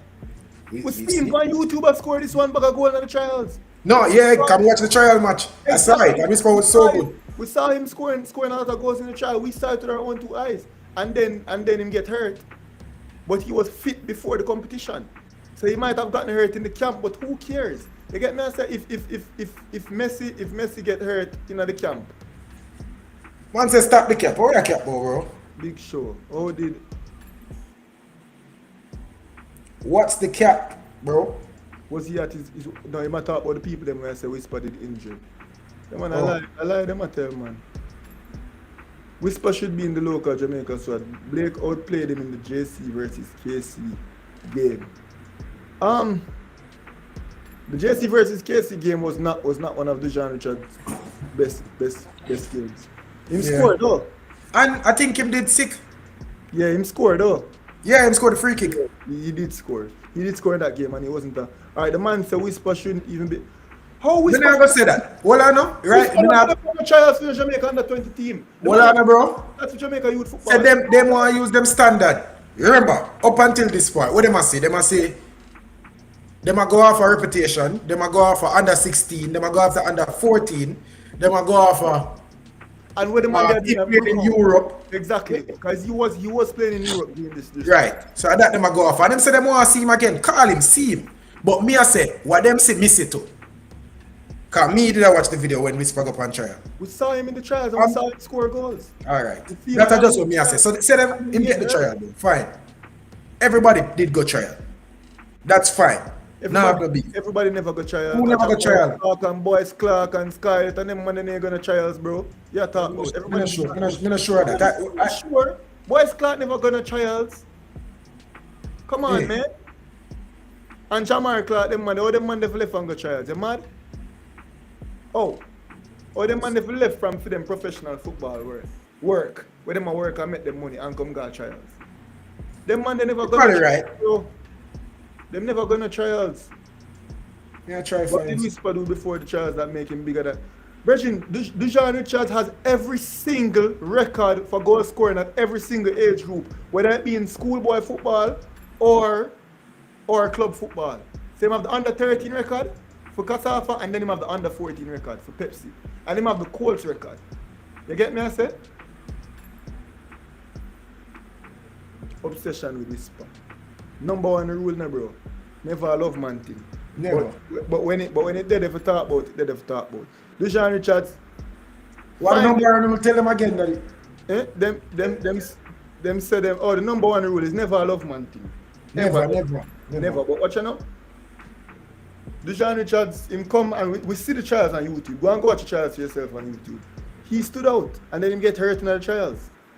Bro, if we, I'm saying, it don't make no sense to me. It don't make no sense to me. But not everybody tried out. And which is right. Or if you take Boys Clark come try out to Jamaica. Against a keeper from whatsoever, against a D Cup keeper. Or a Manning Cup keeper. You get me I say? Oh, that makes sense? Boys Clark, you just try to come and take your armband, please and thanks. You get me I say? And there's absolutely nothing wrong with that. Same with Jamaican Clark. And fine, them say them not have enough a Whisper, even though Whisper did play a Brookhouse, him did play academy football in England. You get me I say? Secondary football in England and scored a lot of goals. But fine, them say that's not high enough competition. Him come down, him go to trials, him score some goals and him get hurt. Bro, even a blind man can say it's a Whisper. This make that team there. And then watch you know? Whisper come back post-emptively after the competition. And I haven't spoken about the Manning Cup. But against players who did play in that competition, look what Whisper did to them in the Manning Cup. You get me I say I'm absolutely boss that competition. But bro, number one media, after Manning Cup finish, when I mention Whisper, I don't talk about when he did the Manning Cup. Because really and truly I don't care what he did in the Manning Cup. The Manning Cup never affect my perception of Deshaun Richards. Because I know about the youth from before he decided to play in the Manning Cup. In fact, I was surprised when I heard that he would have been playing in the Manning Cup. And I could have told you off the bat that Whisper they're going to score 30 goals in the Manning Cup. I could have tell you off the bat, say they're going to make light work of Manning Cup. Even before we start playing Manning Cup. When people say, oh, make us see this, that. I say, brother, Manning Cup is not a competition. Whisper going to just close his eyes and walk through it. And he did exactly that. You get me I say? So it's not about Manning Cup. And somebody asked me Omar Hutchinson over Deshaun Richards. Brethren, Omar Hutchinson is a fully professional footballer at 18 years old. That's not a question. You get me I say? Of course Omar Hutchinson. Every day of the week, 7 times a day. Lambasaka is another one, like an academy player. If Deshaun Richards can be in Newcastle's academy, then we're going to differentiate him from the likes of Lambasaka who are big baller. You get me I say, bro? I just perspective, you know. Yeah. I believe had you given Deshaun Richards an English passport, he would have well be in a senior academy right now. And knock leader and a score goals in the Premier League right now. But he have a Jamaican passport and that's just the difference. Simon give update, Simon have a pass through because we have to go jet soon, you know. Yeah, Only Dixie said back to Jamaica. He should play for a club in Jamaica. Would Whisper play the Number one guy said, would Whisper play the under 20 because I remember Fuzzy putting the players performing well. Next thing, watching the Jamari Clark never even start. Jamari Clark going into that competition, having championship goals. I mean the actual championship, that's the second division of English football. Jamari Clark did not start in that competition. My oh my. So that's a good question, number one guy. Would Whisper have actually played? But the thing is, bro, Stampy was there. You see me? Him say he was when they call the players from Kasafa, he was, because he's a coach at Kasafa, I think, he was there to help with the selection. You get me I say? So Whisper was there, Whisper did stand out. The injury, whatever did happen. The selection again, based on what I saw and based on what everybody saw, Whisper should have made the cut. You get me I say? But we don't know why. It's listed that he got a knock. By the point him getting knocked, me think he should have been a lock already. That's the point to me I make. You get me I say, where if you get a knock, you're going to make it be out for a week once if it come. That's just what me I say. And him did, I think it was, I don't remember who did make reference to Benzema being sent home. Bro, had it been Mbappe, and Mbappe say, yo, I gotta get better. Oi. Stop your sentence, man. Apologies. Feel like I asked question against him, bro. I'm just asking, I would love to see, which question that? I feel like because I asked a question, I am against him, bro. I'm just asking, I would love to see him play for Jamaica as well. Oh, I'm just asked if him did really and truly injured because what they might have said is, and this is something that people might believe, and based on reputations, you can't argue people for thinking this. People might be saying he was actually injured, and Craig Butler, because he want make a deal out of it, might have said you never injured. You get me? Even though he actually was injured. Bro, watch out. Watch That's out. where the cynicism comes in. Watch out now. When we did lose the game and it was awful, well, Whisper make him post and say, Whisper make him post and laugh and say, which I don't condone by the way, but him laugh and say, oh, is this the best Ray? That is clearly saying I should be there. You get me, I said? Whisper was injured and he wasn't selected. Let's move on. If the kid is good enough, he will do. I will forever speak about this Jamaica under-20 team. Because unlike this, because this is the under-17 competition, unlike this under-17 team, which, and let me say now, I don't believe we have the quality to make it to the World Cup, that Jamaica under-20 team, those teams that beat us, with the players that we have, we're better than a lot of those teams, bro. We should have gone to that under-20. Especially that game that we lost, what, 5 or 4 or something. Yeah. We were not, that team was not so many goals better than us. So I believe that we should have gone to that World Cup, and that's why it hurt me so much. This World Cup, when we go and we don't qualify, now go on me. You get me, I say? Let's get to that though, because we have a couple minutes before we jet. How do we feel about this under-17 team and their chances of making it to the World Cup in November? How feel? Gut feeling? I don't think we're good enough. Considering that Barcelona just bringing them trailer load of European academy players. I don't feel good enough. When Whisper with the ball, he is not a team player and do not play defensive. That is true. Yeah, Whisper need to do more off the ball. That is not a lie. That is not a lie. Dejan Richards does not play he does not play any football at all, except in Clarendon College game, we see him a track back, we see him a tackle. And we very rarely see it, where him run back and make a tackle. But for the most part, when he doesn't have the ball, he doesn't play any football at all. And he can, because we see him do it before, but him not do it in the Manning, he never do it a lot in the Manning Cup. And I feel like that was on purpose. I don't think that's just not a part of his game. I think him just say, I'm not going to overexert myself, protecting himself from it, whatever it is. I feel like he made a decision, or his camp or whatever, they made a decision to say, you don't need to overcome it on defense because we're going to need it right now. So, you get me, I say? I had to criticize the Dejan Richards game. That's the aspect of his game that I criticize. Work ethic. I think we would have been a much better player that scored so much goals. It's going to be difficult for us to qualify for the Under-17 World Cup because we're not good enough offensively. 100%. Yeah, I agree. I just don't think we have it. And not even offensively because, as I said, we have Jamani Bell who will him go Guatemala and do so. You get me? I say we hear from Jamani Bell. But, bro, there's nobody in the midfield.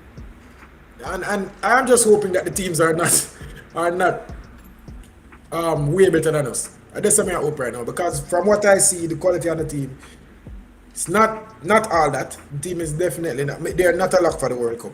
Top 4 make it to the World Cup, so we just need to be in that top 4. We need to be the 4th best team. And unfortunately, I don't think right now we're the 4th best team. I want to see the competition starts on Saturday. So yes, I hope so. Based on rankings, we're 7th going into the competition. We're the 7th seeded team. I think we're 7th. Going into the competition, and I don't know, Trinidad, we're the 8th seeded team right behind us. And bro, it seems as though we're 1 goal better than Trinidad because we managed to best them 1-0 both times. However, that's as good as we are, I think.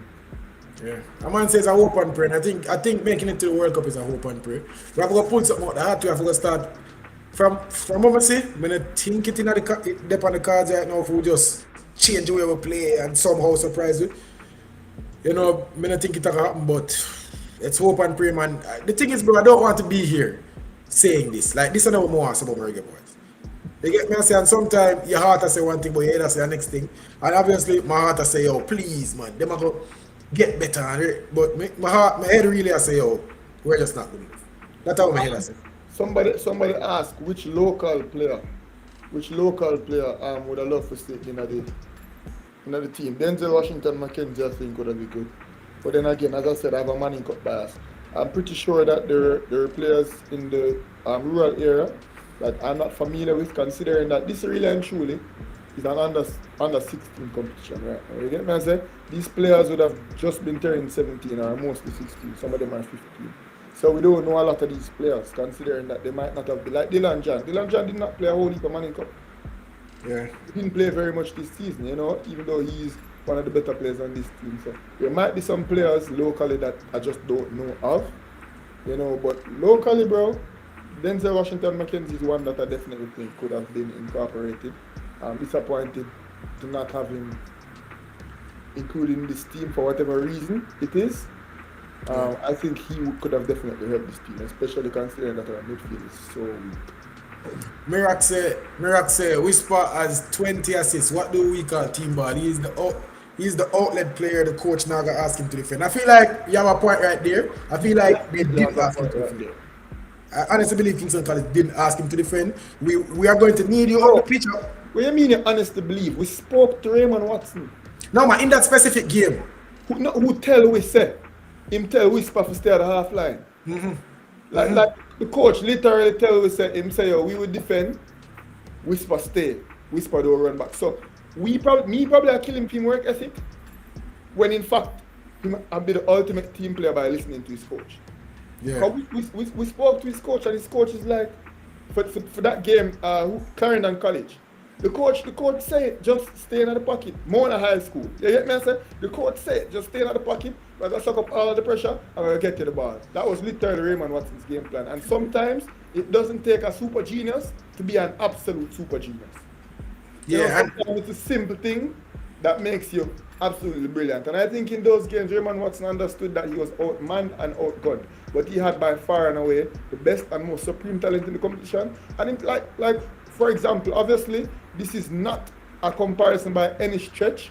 He is not and will never be the player that I'm about to compare him to. But we see it with Argentina and Lionel Messi. We see it with France and Kylian Mbappe. Messi and Mbappe had the two least defensive pressures in the whole entire World Cup. Yeah, argue yourself, boy. You get me? I say, so like them look on Messi and them tell Messi, say, don't even think about running back. Yeah.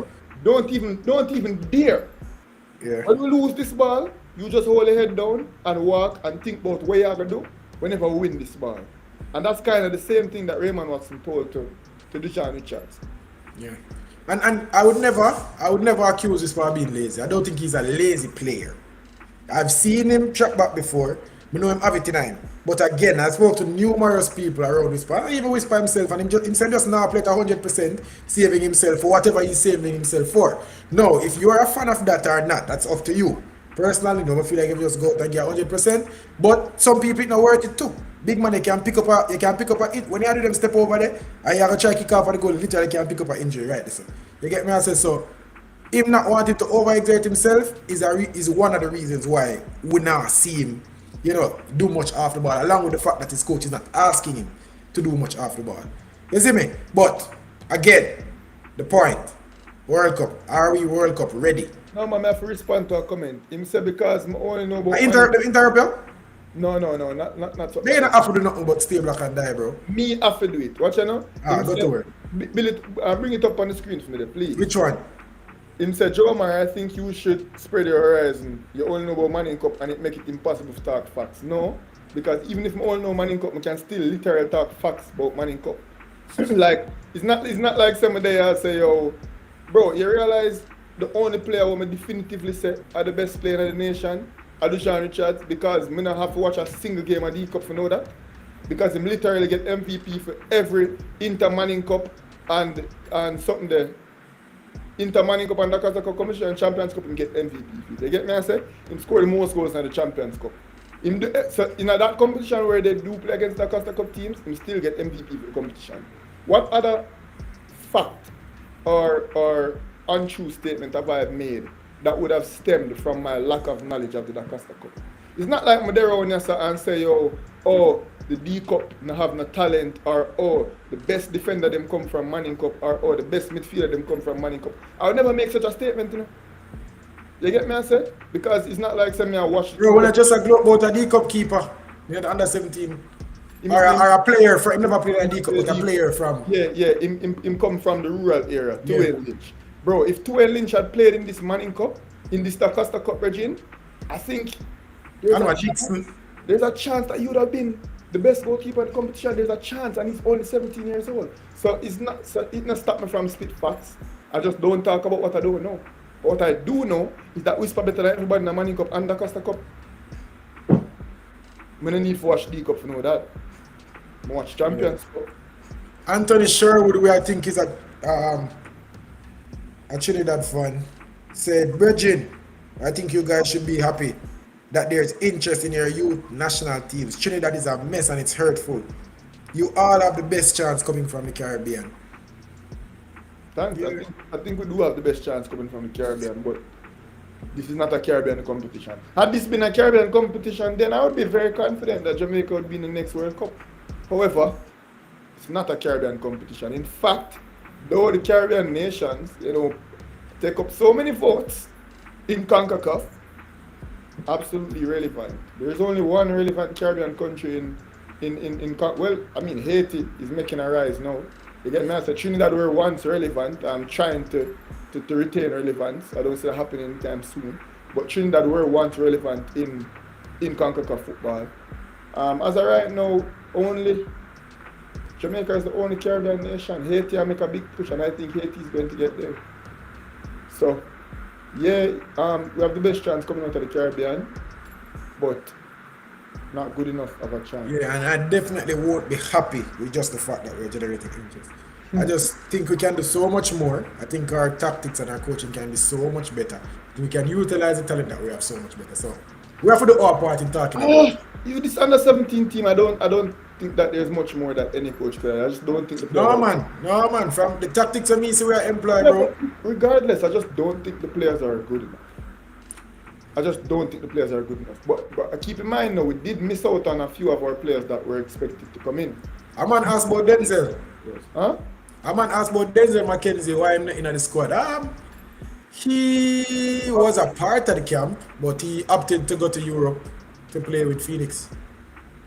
A decision which I was not in agreement with. But yeah, that's where we stand. Obviously, Reggae Boys, please prove us wrong. Please. Don't feel like what they say, we don't want them at the World Cup. No, on Sunday at 5 p.m., me are tuning and me are cheering. I'll be cheering and hoping, like, I was at Anthony's party.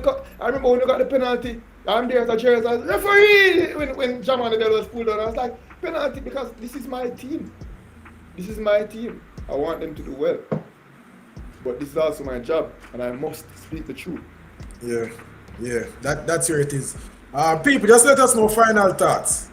Will this under-17 team be making the World Cup? Will we be making the semi-finals of the championship and ultimately making it to Peru in November? We say right now, we put a gun to me, I say no. Simon is here for the last couple of minutes. We have 7 or 8 minutes left. Let's go. Alright, Simon, press time. Give him the mic. Yeah, wait for Simon for coming in with him expert analysis. I wait for you to say sarcasm.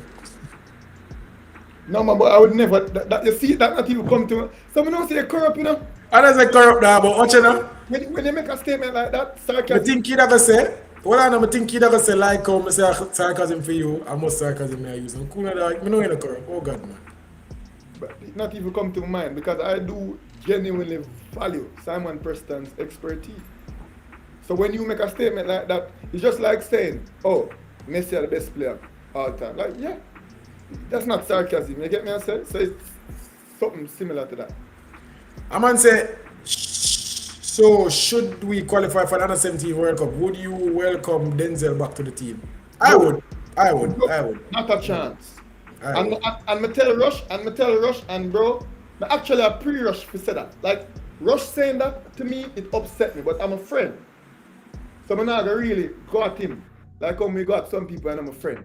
But it makes absolutely no sense to me. You can't, how you go choose to go play academy football, to go play some little friendlies, and not try to qualify a team for the World Cup and then expect to come back in the team for the World Cup over the players who did it, blood, sweat, and tears. As in, me nah go. It would be extreme situation. In extreme situation, we have him. You get me? I say, obviously, Situation. eh?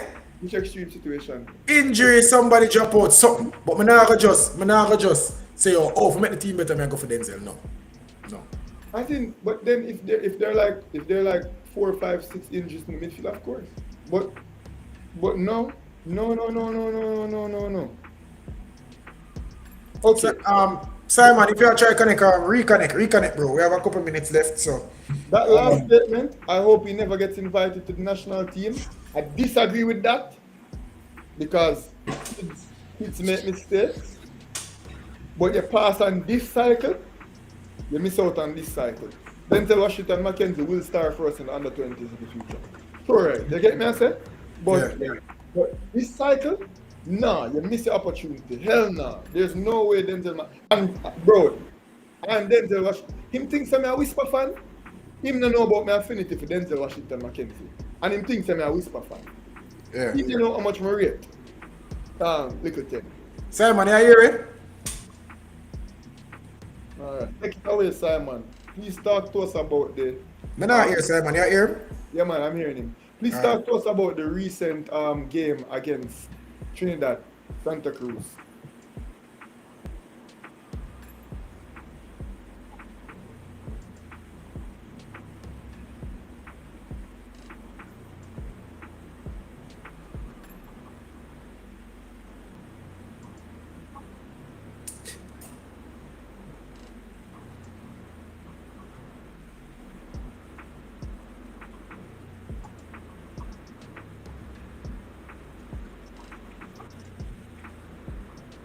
Me not think we are get much from Simon. People. I'm hearing him. We're hearing, bro.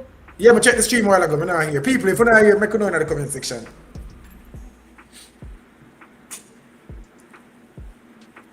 Nah, hear nasty. What me gonna do, people? Me gonna start a new stream right now. Don't move a muscle. Me gonna start the stream, start it back. I just make sure so everything up and running. You see it? Don't move. This side of Sports TV. We'll be right back.